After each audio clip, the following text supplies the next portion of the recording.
Bienvenue dans Figure de maths, le podcast qui vous fait voyager dans le temps à la rencontre de celles et ceux qui ont façonné les mathématiques. Aujourd'hui, nous ne parlerons ni de calcul, ni de courbes, ni d'ordinateur. Nous parlerons de vérité, de preuves et de ce que les mathématiques ne peuvent pas démontrer. Voici Kurt Gödel, le logicien autrichien qui a prouvé que même les mathématiques ont leurs limites. Kurt Gödel naît en 1906, en Autriche-Hongrie. Enfant très réservé, surnommé Herr Warum, Monsieur Pourquoi, il pose sans cesse des questions, surtout sur le sens des choses.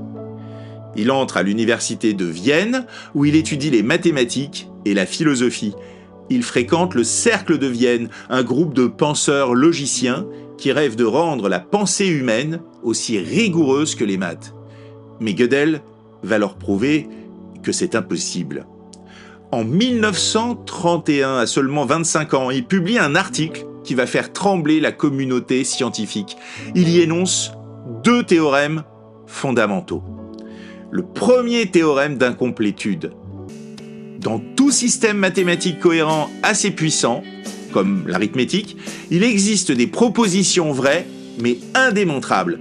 Autrement dit, les mathématiques ne peuvent pas tout prouver, même sur elles-mêmes. Deuxième théorème d'incomplétude, un système mathématique ne peut pas démontrer sa propre cohérence. Ses résultats sont profonds, vertigineux et remettent en cause le rêve d'un mathématicien nommé David Hilbert qui voulait fonder toute la science sur des bases parfaitement solides.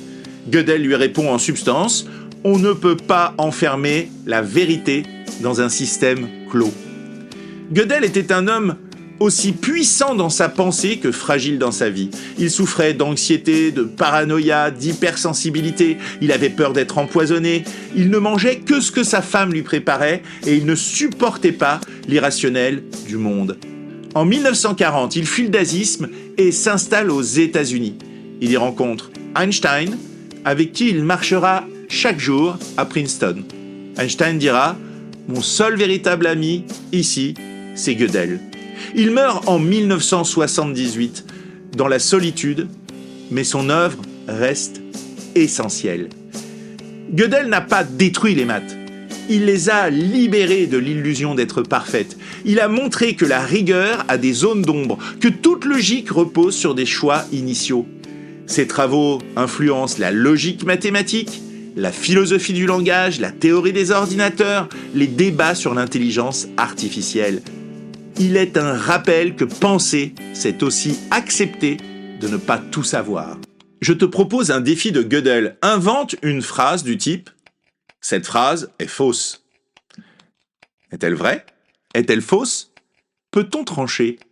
Tu viens d'entrer dans le monde des paradoxes logiques, là où la vérité elle-même devient un terrain d'exploration mathématique. C'était Figure de maths, un podcast proposé par ton prof pour te faire découvrir les visages cachés des mathématiciens. À très bientôt pour un nouveau voyage dans le temps. Et n'oublie pas, les maths, c'est aussi de l'aventure.